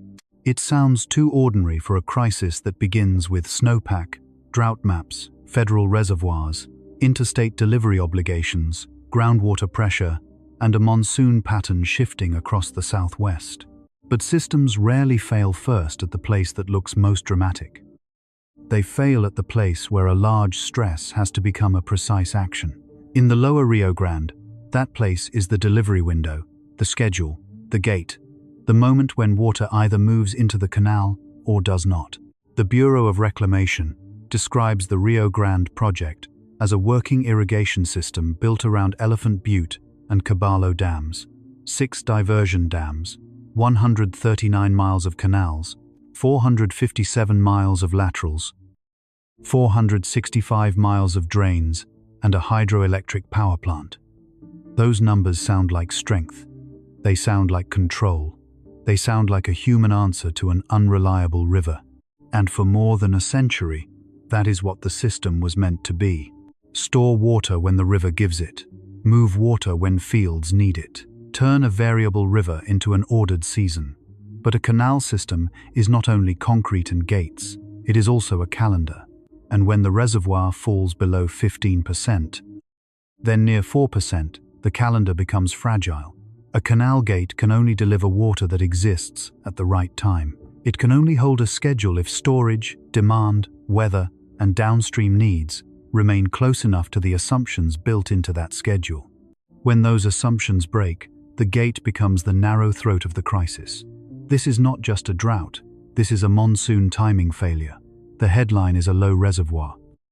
The weak point is the operating date when water users still need deliveries, but the stored water is nearly gone. In a normal year, the canal gate is routine, a water order is placed, a delivery is scheduled. A ditch rider or district crew manages the flow. Water moves from the river into the canal, from the canal into laterals, from laterals into smaller ditches, from ditches into fields. The motion is physical, but the trust behind it is temporal. People plant because they believe water will arrive within a window. Orchards survive because water can be delivered again and again across the growing season. Equipment is prepared because operators know when releases are likely. Workers are hired because harvest and irrigation are tied to expected timing. This is what infrastructure really does. It turns uncertainty into expectation. But when storage collapses, expectation becomes risk. According to the Elephant Butte Irrigation District, the last day to order water in the 2026 season was June 19th, and all final water deliveries were to be completed by June 30th, because the system would soon be out of water. That is the sentence that makes the weak point visible. It is not just that a lake is low, it is that a season can end, while crops, heat, and human needs keep going. The gate calendar stops before the climate calendar stops. Summer does not end on June 30th. The monsoon does not obey a delivery deadline. A field does not stop needing water because the canal schedule has reached its final day. That mismatch is the failure. The map shows drought, but the system is failing at the calendar. To understand the weak point, picture the gate not as a symbol, but as a hinge. On one side of the hinge is the reservoir, a body of stored water reduced to a thin margin. On the other side is the valley, where fields, towns, pumps, labor, and ecosystems are waiting. The hinge has to swing at the right moment. If it opens too much, storage falls faster. If it opens too little, crops and downstream users absorb stress. If it opens before useful rain, stored water may be spent that the monsoon could have partly replaced in demand. If it stays closed because rain is forecast, and the rain misses, the damage moves into plants, soil, and groundwater. Every option carries a shadow. That is what a weak point does. It does not create the drought. It concentrates it. A canal gate is small enough to touch, but large enough to decide who feels shortage first. This is why the Rio Grande project cannot be understood only as dams. Dams store, canals move, laterals distribute. Drains manage return flows and waterlogged land. Diversion dams lift and direct river water toward fields. The system is a body with arteries, veins, valves, and pressure points. When the reservoir is healthy, the body has circulation. When the reservoir is low, the circulation becomes tense. Operators may still move water. The system may still function, but it functions with less margin, less forgiveness, and more consequence attached to each movement. The weak point is not that a gate breaks in a mechanical sense. It is that the gate is being asked to solve a timing problem that concrete cannot solve. A gate can divide water. It cannot make winter snow arrive. It cannot restore spring runoff. It cannot force a monsoon storm to reach the right fields before a delivery deadline. It cannot refill Elephant Butte with a forecast. It can only pass the shortage onward, in a controlled way. That control is valuable. Without it, the valley would be far more exposed. But control is not the same as abundance. When water is missing, infrastructure becomes the language of rationing. This is the part that turns system risk into something visible. A reservoir below 15% is still abstract for many people. A canal with no delivery left is not abstract. A final order date is not abstract. A ditch going quiet in summer is not abstract. A pump running because surface water is gone is not abstract. A grower watching a storm form after the delivery season has already closed feels the timing failure directly. Rain may still fall, the field may still benefit, but the canal system has already said its part of the season is over. The atmosphere and the infrastructure are no longer synchronized. The danger is not only low water, it is useful water arriving after the gate calendar has lost the ability to use it. Now follow the chain if the weak point tightens. First, the reservoir release season shortens. Then canal deliveries end earlier. Then farms with remaining crop demand look for alternatives. Some pump groundwater. Some reduce watering. Some abandon a cutting. Some make crop-specific compromises. A pecan orchard cannot be treated like an annual crop. Alfalfa may lose a cutting. Vegetables may face quality losses. Smaller operators may have fewer financial buffers. Each choice moves pressure somewhere else. Groundwater pumping increases energy demand and cost. More pumping can deepen long-term aquifer concerns. Reduced watering can lower yields. Lower yields can affect income, labor, processing, transport, and local businesses. What began as a reservoir percentage becomes a local economic pulse. The gate does not break loudly. It breaks quietly, by ending the season early enough that the rest of the valley has to improvise. The same weak point affects towns. Scheduled releases from Elephant Butte and Caballo provide almost all surface water used for irrigation in southern New Mexico and for irrigation districts in El Paso and Ciudad Juarez. That means a shortened release window is not just a farm issue. It shapes river conditions, groundwater dependence, municipal planning, ecosystem stress, and even public safety around channels that may be dry one day and receive water later. A city may not depend on the same canal gate in the same direct way a field does, but the broader supply picture changes when surface water becomes scarce. Groundwater becomes more important. Conservation messaging becomes more urgent. Outdoor water demand becomes more sensitive to weather. A monsoon storm that reduces urban demand can help. A storm that misses the service area does not. The canal gate calendar therefore connects to the city through a chain of substitutions. Less surface water for irrigation may mean more groundwater pumping. More groundwater pumping changes the regional water balance. More pressure on groundwater changes long-term planning. And because the basin has legal, the weak point is small, but the consequences are not. It also reaches the river ecosystem. When releases are limited, stretches of the river can lose flow or become disconnected. Fish, riparian vegetation, and habitat managers then face a different kind of clock. Biological clocks do not wait for administrative schedules. A species needs water when the channel is hot. A cottonwood needs moisture during a growth stage. A refuge or restoration reach may depend on timing that is incompatible with a shrinking delivery season. If the monsoon produces a pulse, that pulse may help temporarily, But short, intense flows are not the same as sustained habitat support. If the river goes dry and then receives sudden water, the transition can itself be stressful. The weak point is not only a gate between reservoir and farm, it is a gate between a managed river and a living river. When storage is low, the system must decide which form of life receives water first, and for how long. This is where the emotional weight becomes heavier. The weak point is not a villain. The irrigation district is not the villain. The farmer is not the villain. The city is not the villain. The gate is not the villain. The weak point exists because every part of the system was built around the idea that stored water and seasonal timing would remain reliable enough to manage scarcity. When the climate calendar becomes less dependable, the old infrastructure does not become useless, but it becomes exposed.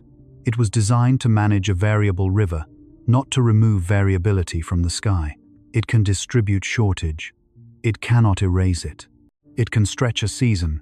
It cannot create a season where stored water is gone. This is why monsoon timing decides everything. The monsoon is not only judged by rainfall totals, it is judged by whether it arrives before the weak point closes. A storm before the last water order can change a decision. A storm after the last delivery can still help the soil, but it may not change the surface water season. A wet July after a dry June may be real relief, and still arrive after key agricultural stress has already occurred. A good monsoon pattern may reduce some damage, but if it comes too late for the canal calendar, the damage has already moved. The field may have pumped, the crop may have stressed, the district may have closed delivery.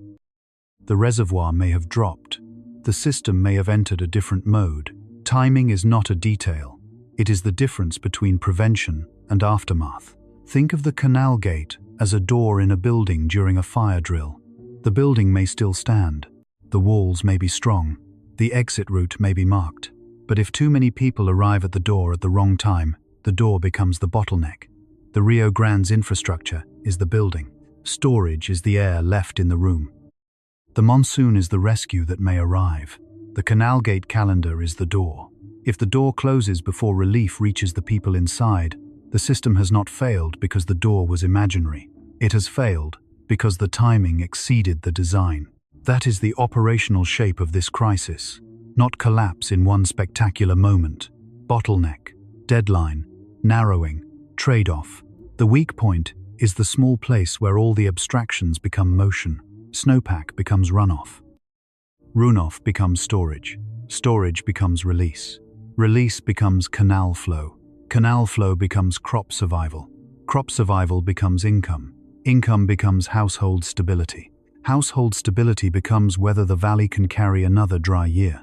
And at the center of that chain is not only a dam, it is the calendar that decides when water can pass. By the end of the day, the weak point is easier to see. It is not the whole system, it is the moment the system must choose. Open the gate and spend storage. Hold the gate and transfer stress. Wait for rain and risk a miss. Release water and risk spending what a useful storm might have saved. Pump groundwater and move the deficit underground. Let a field stress and move the deficit into yield. This is not a simple shortage. It is a machine of consequences. And the next question is whether this machine has failed before. Because if the Rio Grande has already lived through versions of this mechanism, then the current warning is not speculation. It is evidence returning through a drier, tighter calendar. This is not speculation. A version of this mechanism has already left evidence behind. The Rio Grande has seen what happens when low snowpack, prolonged drought, dry channels, stressed irrigation, and late uncertainty collide. The past does not prove that this summer must unfold in the same way. History is not a script, but it does show that the damage pathway is real. It has already moved through the riverbed, through the canal schedule, through farms, through cities, and through the reservoir gauge. In 2013, the lower Rio Grande offered one of the clearest warnings. Water was released from Elephant Butte Reservoir on June 1st, but it did not simply run cleanly and quickly through a waiting river. According to the University of Arizona Water Resources Research Center, it took more than 2 days for that water to travel about 80 miles to fields near Las Cruces, because the parched riverbed absorbed it along the way. That detail is small enough to miss and large enough to explain the whole crisis. A riverbed that has been dry does not behave like an empty pipe.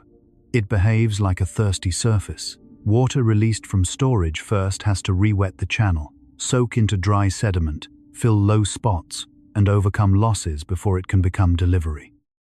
The map says the river connects places. The dry channel says connection now has a cost. That was the precedent. The danger was not only that reservoirs were low, it was that every mile of the system had become more expensive in water terms. Snowmelt had been weak. Drought had accumulated. Reservoir storage had fallen below comfortable levels. Farmers in southern New Mexico, western Texas, and Mexico were waiting for water. The city of El Paso, which has depended heavily on the Rio Grande as part of its supply picture, was watching the same system. Crops such as chile, pecans, cotton, and alfalfa were not waiting for a policy debate to end. They were waiting for water to physically arrive. The release happened, but the riverbed took its share first. This is the old lesson returning now. When a system has been dry for long enough, the first water does not move like relief. It moves like repayment. It pays the channel. It pays the soil. It pays the losses created by earlier absence. Only after those debts are partly paid can water move as dependable supply. That is why low storage is not the only number that matters. The path between storage and use also changes under drought. A gallon behind a dam is not the same thing as a gallon at a farm gate. A forecasted storm is not the same thing as useful moisture in a root zone. A wet radar image is not the same thing as reservoir recovery. The visible number makes the headline. The hidden pathway writes the damage. 2013 matters because it shows a river system that did not fail through one spectacular collapse. It failed through delay, absorption, shortage, and timing. It failed through water, moving too slowly across a landscape that had become too dry. It failed through a reservoir release that had to overcome the river's own thirst. That is why the present warning should be taken seriously, without exaggeration. The mechanism has precedent. The basin has already shown that low water turns the channel itself into a demand center. The river is not merely a delivery line. In drought, it becomes another user. It takes water to become a river again. But 2013 is not the only echo. Reclamation's own planning documents have long acknowledged that Elephant Butte operations must account for hydrology, evaporation, losses, releases, compact accounting, and monsoon effects on irrigation demand. In the agency's operational descriptions, each year's plan is essentially a mass balance of known and unknown data. That phrase matters. A reservoir plan is not a wish list. It is an equation under uncertainty. Known data enter from measured releases and flows. Projected data enter from expected releases, reservoir evaporation, and future conditions. The monsoon enters not as magic, but as a variable that may reduce irrigation demand from Elephant Butte and Caballo. That is the institutional memory of this river. The managers already know the monsoon is not only rain, it is a demand modifier. If summer rain lowers irrigation need, storage lasts longer. If it does not, storage falls faster. That means the present crisis is not surprising because nobody understood the mechanism. It is alarming because the mechanism is now operating with very little cushion. In 2025, Reclamation warned that if monsoon rains did not materialize, Elephant Butte Reservoir could fall to about 2% of capacity by late August, slightly below the levels reached in 2013. That warning is important not because it predicts the exact shape of the current season, but because it identifies the same hinge. If monsoon rains do not materialize, those words are the hinge. They place the river's fate not only inside reservoir storage, but inside seasonal timing. Again and again, the system returns to the same question. How much stored water remains before the sky reduces demand? The past shows that when the answer is not enough, the consequences do not stay inside the reservoir. They move. They move into delivery delays. They move into groundwater pumping. They move into crop stress. They move into legal pressure among states. They move into cities that must balance surface water, groundwater, conservation, and growth. They move into ecosystems where low flows can become disconnected reaches. That is the difference between a dry lake and a system crisis. The reservoir is the visible wound, the basin is the body around it, and the body remembers. The 2013 example also shows why a late release or a late monsoon can feel so cruel. From a distance, a release is water. From the field, it is timing. If water arrives after a crop has already been stressed, it may still help, but it cannot erase every consequence. If it arrives after groundwater has already been pumped, it cannot unrun the pump. If it arrives after a farmer has changed a planting decision, it cannot restore the original plan. If it arrives after a canal schedule has shortened, it may not reopen the whole season. Relief after damage is still relief, but it is not prevention. That is the lesson. The same applies to rain. A strong monsoon burst in late summer may improve soil moisture, cool the landscape, and reduce short-term drought indicators. Those are real benefits. But if the reservoirs have already been drawn down hard, if the irrigation season has already been compressed, if groundwater pumping has already increased, and if fields have already made survival decisions, then the rain is arriving into an altered system. It changes the next chapter. It does not rewrite the previous one. This is why the past cannot be used as a scare tactic. We should not say 2013 is repeating exactly. It is not exact. Weather patterns differ. Reservoir accounting differs. Upstream conditions differ. Forecasts differ. Human decisions differ. Current monsoon outlooks may lean wetter in some places. Some storms may arrive early enough to reduce demand. Some areas may improve. The evidence does not support a simple claim that history will replay itself. But it does support a more serious claim. The same type of mechanism has already caused real operational stress. Low snowpack and drought reduce the stored cushion. Dry channels and soils absorb early water. Irrigation demand continues through heat. Monsoon timing determines whether demand eases before storage falls too far. That sequence is not imagined. It has happened before. It is visible in the record. It is visible in the way reclamation plans. It is visible in the way water districts shorten seasons. It is visible in the way cities watch the river with one eye on wells. It is visible in the way farmers make decisions before the clouds prove themselves. The precedent also reveals a deeper weakness in the old assumption. For much of the 20th century, the operating idea was that reservoirs could smooth nature's irregularity. The river might run high or low, but storage would convert variability into supply. That idea was never perfect, but it was powerful. Elephant Butte was built for that purpose. It turned mountain water and spring flow into a managed irrigation season for a large agricultural region. But a reservoir can only smooth variability when it has water to work with. When repeated dry years, weak runoff, and high demand draw storage down, the smoothing function weakens. The reservoir becomes less like a savings account and more like an emptying emergency fund. The system can still operate, but it can no longer hide the calendar. The calendar returns. Winter matters again. Spring matters again. July matters again. The onset of the monsoon matters again. Breaks in the monsoon matter again. Timing, which the reservoir was meant to buffer, comes back into control. That is what the precedent teaches.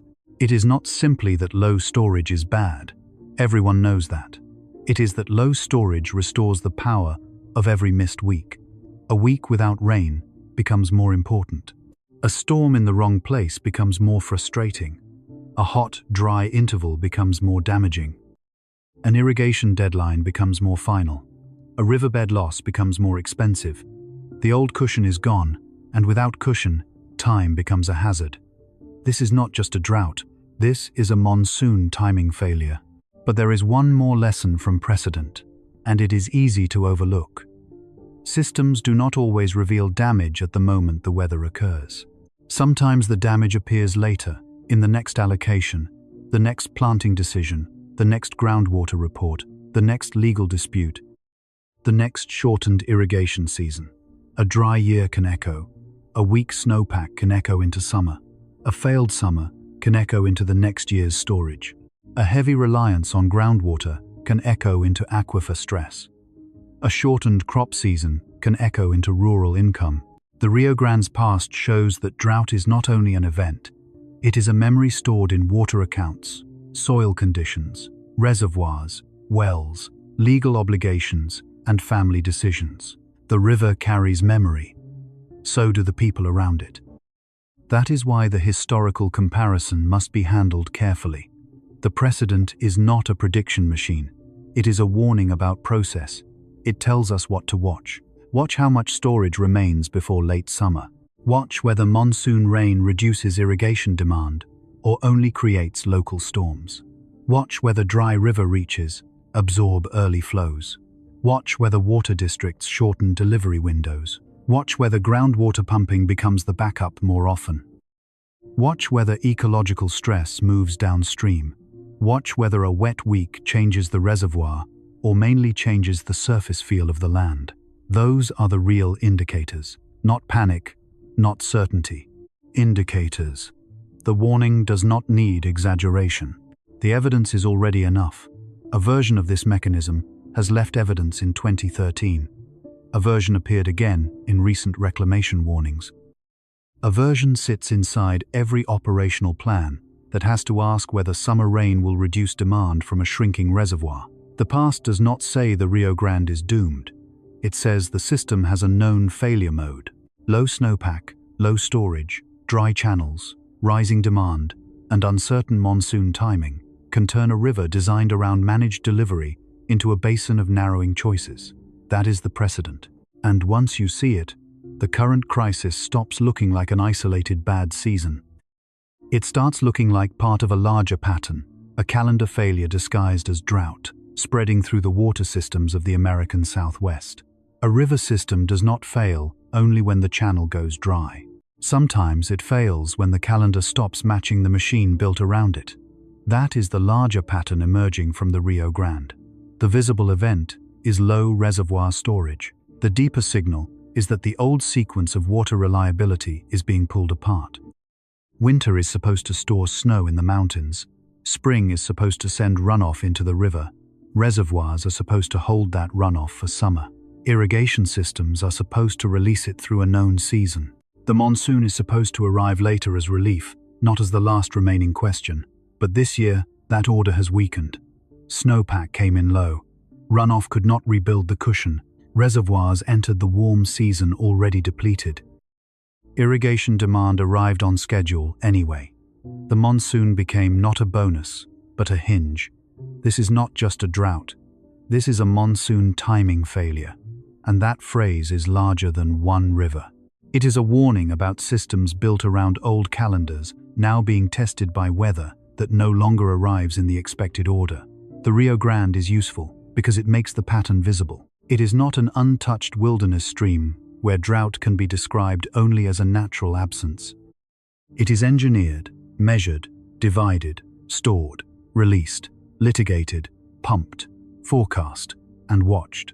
The Bureau of Reclamation does not manage a feeling. It manages storage, releases, dams, canals, laterals, drains, and obligations. NOAA does not report mood. It reports drought status, snow deficits, seasonal outlooks, and precipitation probabilities. Water districts do not operate on hope. They operate on dates, orders, deliveries, and remaining supply. That is why the current crisis matters beyond the shoreline of Elephant Butte. When a highly managed system starts depending on uncertain timing, it tells us something has shifted. The old infrastructure can still function, but its assumptions are under pressure. The system was designed to smooth variability. Now variability is entering through more doors at once. Low snowpack is one door, earlier melt is another, hotter demand is another, dry soils are another. Groundwater dependence is another. Monsoon uncertainty is another.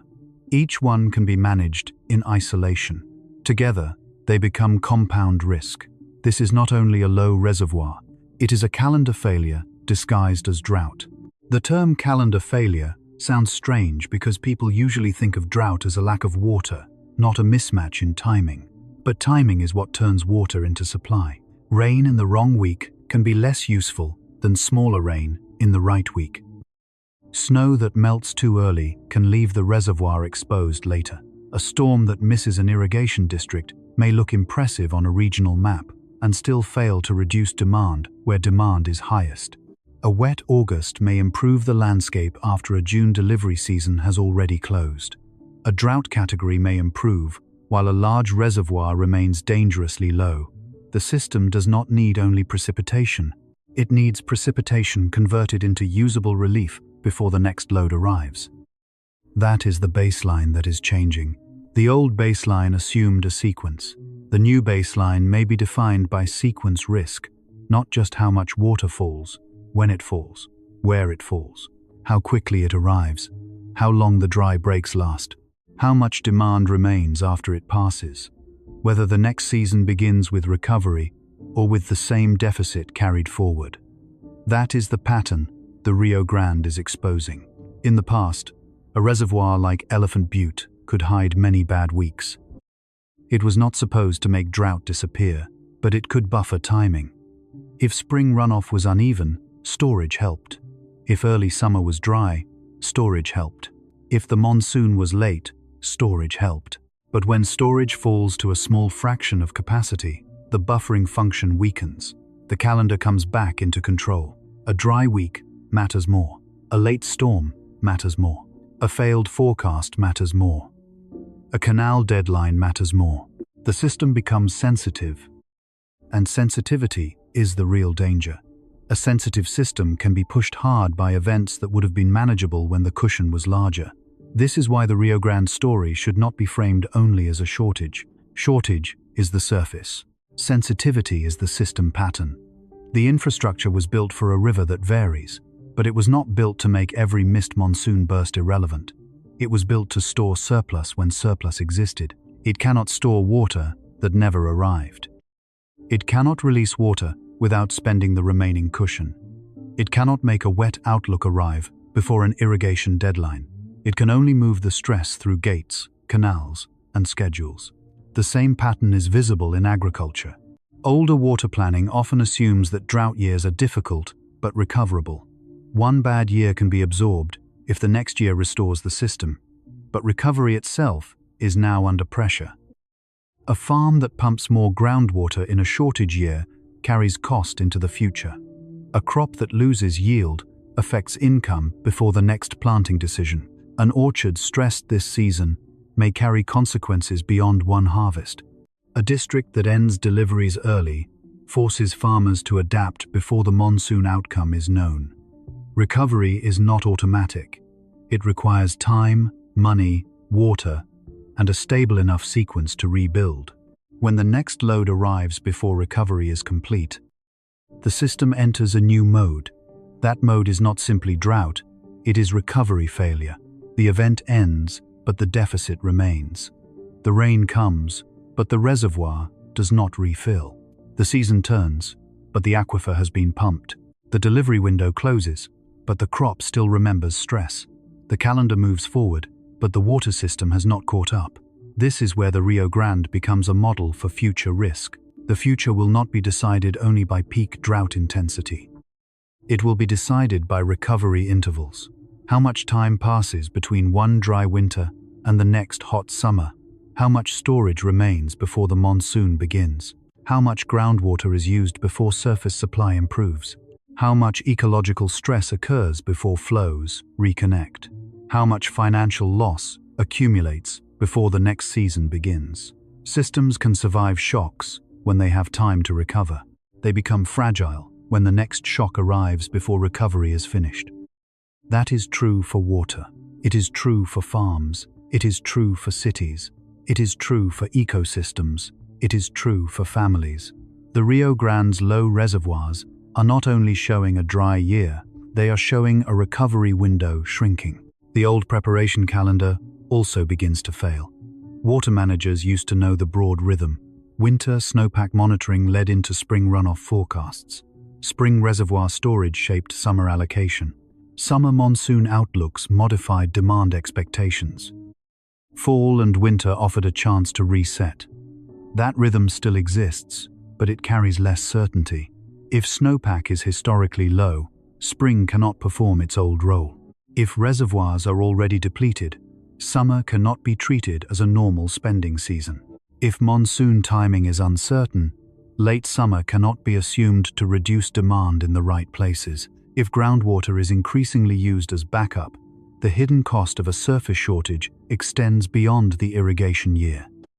The preparation calendar must now ask different questions earlier. Not just how much snow exists, how quickly will it melt? Not just how much reservoir storage remains, how many hot weeks can it carry? Not just whether the monsoon is favored, whether it arrives before delivery systems close. Not just whether drought improves on a map, whether the improvement reaches the systems carrying the load. This is the new baseline problem. A baseline is not only an average, it is the set of assumptions people use to make plans. Farmers choose crops from it. Cities design conservation stages from it. Reservoir operators evaluate risk from it. Infrastructure is financed around it. Legal agreements are interpreted through it. Families decide whether a place is stable enough to remain in. If the baseline shifts, the plan can become wrong even when the infrastructure still exists. A canal can be intact and still be exposed if water arrives after the delivery season.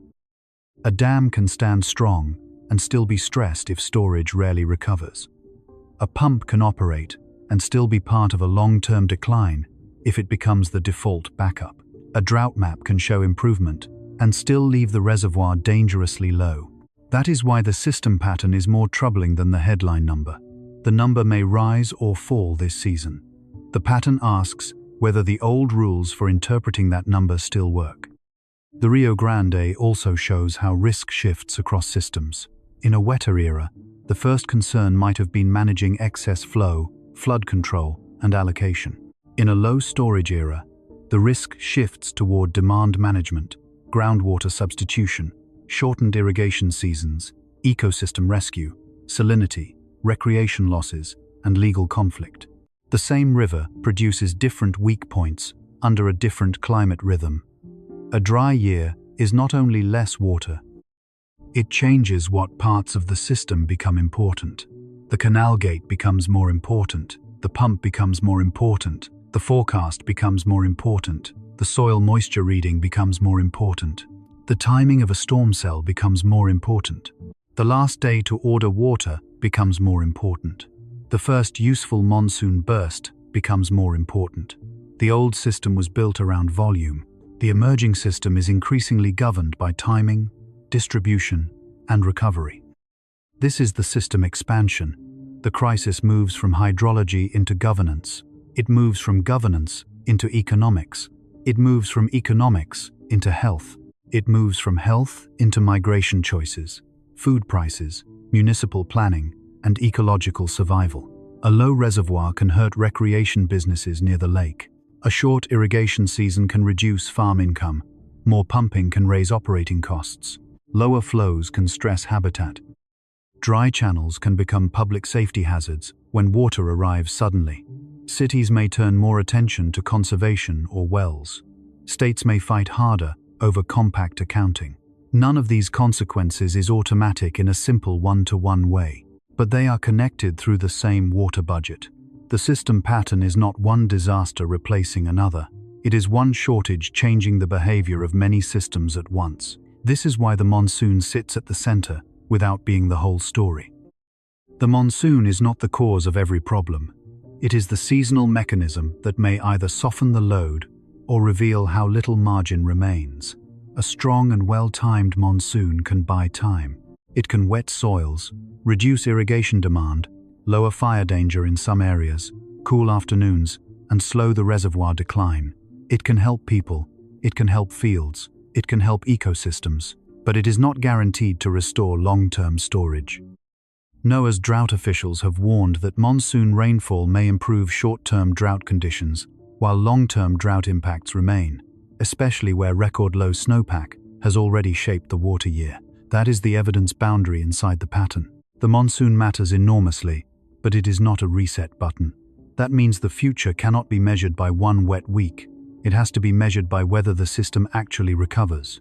Does reservoir storage stabilize? Do releases last long enough? Do farms avoid deeper groundwater dependence? Do dry river reaches reconnect for more than a brief pulse? Do cities reduce demand without moving stress elsewhere? Does the next winter rebuild the mountain reservoir that snowpack used to provide? Does the next spring runoff arrive with enough volume to restore the cushion? If the answer is no, then even a helpful monsoon may become only a temporary interruption in a longer decline. If the answer is yes, the system gains time, not safety forever, time. And time is now the resource hidden inside water. The pattern also shifts risk across seasons. Winter is no longer only a snow season. It is the first test of summer storage. Spring is no longer only runoff season. It is the first test of whether reservoirs can enter heat with a cushion. Early summer is no longer only the start of irrigation demand. It is the period when missing monsoon timing becomes dangerous. Late summer is no longer only thunderstorm season. It is the period when rain must prove whether it can reduce demand before the remaining margin disappears. Autumn is no longer only the end of a growing season. It is the accounting period for what stress was carried forward. Every season now carries the next season inside it. That is what a calendar failure means. The months are no longer separate chapters. They are linked loads. For the Rio Grande, this creates an unsettling future echo. Even if monsoon rainfall improves drought conditions this summer, the question will not end there. The next question will be how much storage remains afterward. Then how much groundwater was used. Then how much soil moisture entered fall. Then whether winter storms rebuild mountain snow. Then whether spring runoff arrives strongly enough to refill the reservoir. Then whether the next summer begins from recovery or from deficit. The story keeps moving because the system keeps memory. A low reservoir remembers weak snow. An aquifer remembers pumping. A farm remembers a lost season.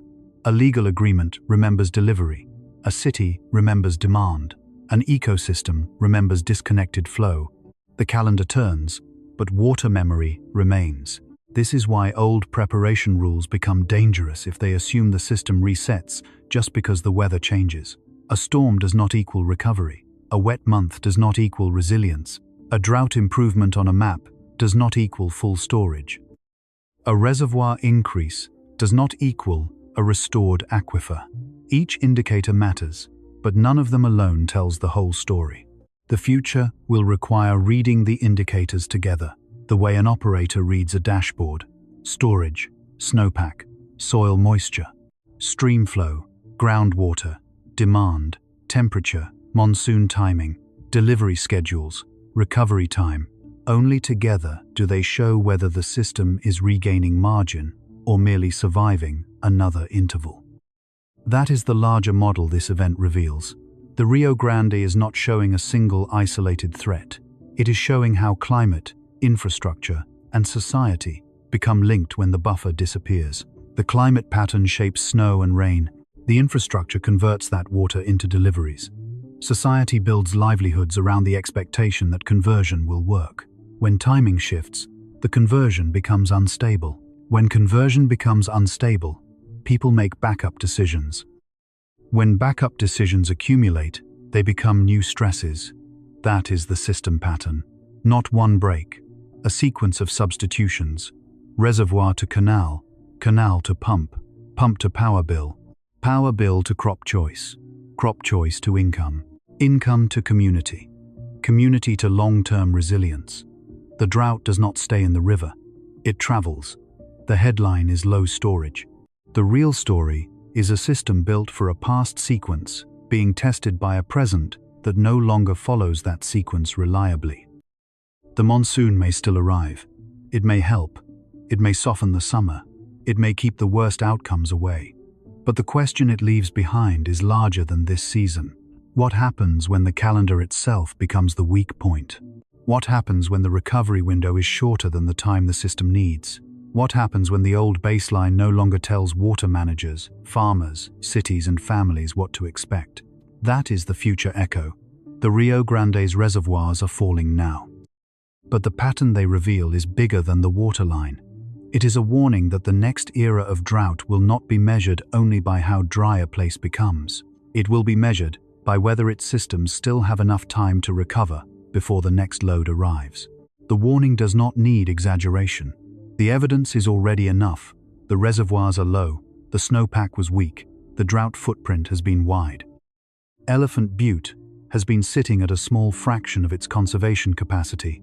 Federal drought officials have said the monsoon can bring short-term relief, but long-term water supply impacts from low snowpack can remain, and monsoon rainfall may have limited influence on stream flow in the Rio Grande. Those are the facts that can be stated clearly. But this is where the story has to become careful. A low reservoir does not prove that every farm will fail. A dry river reach does not prove that every city will run out of water. A weak snowpack does not prove that one summer will decide the entire future of the basin. A late monsoon does not prove a permanent collapse, and a wet monsoon does not prove recovery.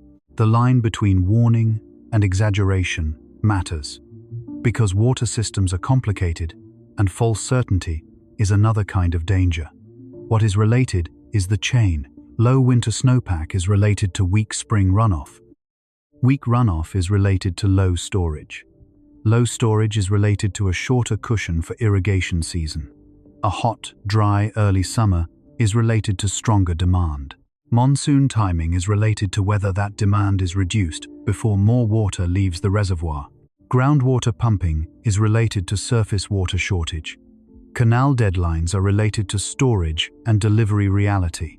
Those links are real. They do not need to be inflated. What may only be simultaneous is different. One thunderstorm in one valley does not explain the entire reservoir condition. One low lake photograph does not explain the whole drought. One farm decision does not represent every farm. One city conservation message does not mean every tap is at risk. One year does not describe the whole climate future by itself. And one monsoon forecast cannot be treated as a guarantee, either of rescue or of failure. The evidence line is where we keep the story honest. The real risk is not a single dramatic prediction. The real risk is margin loss. The system has less room to be wrong. Less room for a late storm. Less room for a dry break. Less room for a missed forecast. Less room for a canal season that ends before the heat does. Less room for groundwater to absorb every surface shortage without consequence. Less room for an ecosystem to wait through another disconnected reach. Less room for people at the end of the system to make decisions that do not cost them something. This is not just a drought. This is a monsoon timing failure. And the failure does not mean the sky never opens. It means the water has to arrive before the system loses the ability to use it well. That is the final distinction. Rain is not automatically recovery. Relief is not automatically resilience. A storm can lower temperature, reduce dust, wet soil, and give a farmer a better week. That matters. A wet pattern can reduce irrigation demand and slow the drawdown. That matters. A strong monsoon can improve short-term drought categories and reduce some landscape stress. That matters. But if the reservoir remains low, if groundwater has carried more of the burden, if canals have already closed early, if crops have already been stressed, and if the next winter does not rebuild storage, then the system has not recovered simply because the surface briefly turned wet. The event is visible outside. The accounting remains inside the system. That is why the ending returns to the dashboard. In the beginning, there was no cinematic disaster. There was an official signal, federal reservoir data, drought status, snowpack history, seasonal outlooks, water district deadlines, a lake gauge falling toward numbers that change the way every forecast is read. That quiet beginning is the point. Modern water crises often do not announce themselves with one sound. They arrive as a set of numbers that only become emotional when you understand what they connect. A percent full number connects to a gate. A gate connects to a ditch. A ditch connects to a field. A field connects to a crop.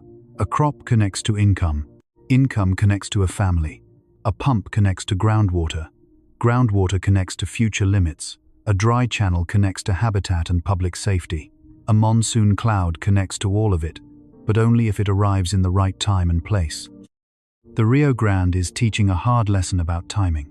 For decades, Reservoirs made the river look more predictable than the climate around it. They took water from wetter moments and carried it into drier ones. They gave farms, cities, and districts a way to plan. But when the stored cushion falls too low, the old uncertainty returns. It returns through the mountains that did not hold enough snow. It returns through soil that absorbs the first rains. It returns through a canal gate that can no longer stretch the season. It returns through a farmer deciding whether to wait for a storm that may miss. It returns through a city trying to manage demand without assuming tomorrow's rain. It returns through a river that is still printed as a blue line, even when parts of the channel no longer behave like a continuous flow. The map shows a river. The system reveals a calendar. That calendar is the future echo. The next era of drought will not be measured only by how low the reservoirs fall, though that number will remain vital. It will be measured by whether the system has time to recover between stresses. Did winter restore the mountain snowpack? Did spring runoff rebuild storage? Did summer demand arrive before relief? Did the monsoon reduce withdrawals or only bring scattered storms? Did groundwater carry the shortage quietly underground? Did the river reconnect long enough for life to persist? Did families and farms have enough margin to survive one more season without losing the future? These are not dramatic questions. They are operational questions. And operational questions are often the ones that decide real survival. The future will not be decided by the peak number alone. It will be decided by sequence. If snow fails, storage enters summer weak. If storage enters summer weak, irrigation demand becomes sharper. If demand becomes sharper, monsoon timing becomes critical. If monsoon timing fails, groundwater and canal deadlines carry the burden. If groundwater and canal deadlines carry the burden too often, the system changes shape. At some point, the issue is no longer whether one year was dry. The issue is whether the old recovery cycle still works. That is the thing the Rio Grande's low reservoirs reveal. A system built around old assumptions is being tested by a world less willing to follow the old calendar. Yet the ending should not be hopeless. Because hopelessness is not analysis. The monsoon can still matter. Conservation can still matter. Better forecasting can matter. Smarter groundwater management can matter. Crop choices, canal operations, urban demand reduction, ecosystem planning, and interstate cooperation can all matter. The system is not powerless, but it is exposed, and exposure is not the same as destiny. Exposure is the moment when the old margin becomes visible, and people must decide whether to rebuild it, protect it, or spend it faster than it can return. That is why this story began with a number and ends with a question. Not how scary can the number sound, not how dramatic can the drought look from above. The question is whether the Rio Grande can regain enough timing margin before the next load arrives. Because the next load will arrive. Another hot week, another irrigation demand, another dry break, another storm that may land in the wrong place, another winter that must prove itself, another spring runoff that must refill what summer spent. The river's future will be written not only in acre-feet, but in intervals. How long between loss and relief? How long between release and rain? How long between pumping and recharge? How long between one shortage and the next? At the end of the day, the dashboard is still updating. The reservoir gauge is still moving. The monsoon season is still unfolding. The farms are still reading the sky. The canal gates still mark the narrow passage between stored water and human need. The river still carries both history and warning. The event will pass. This particular season will move into the record. Some places may receive rain. Some fields may get relief. Some indicators may improve. But the thing revealed by the low reservoirs will remain. A water system built to manage variability is being asked to operate with less cushion, under a calendar that no longer gives the old promises. The Rio Grande's reservoirs are falling below 15%. But the number that decides everything now is time.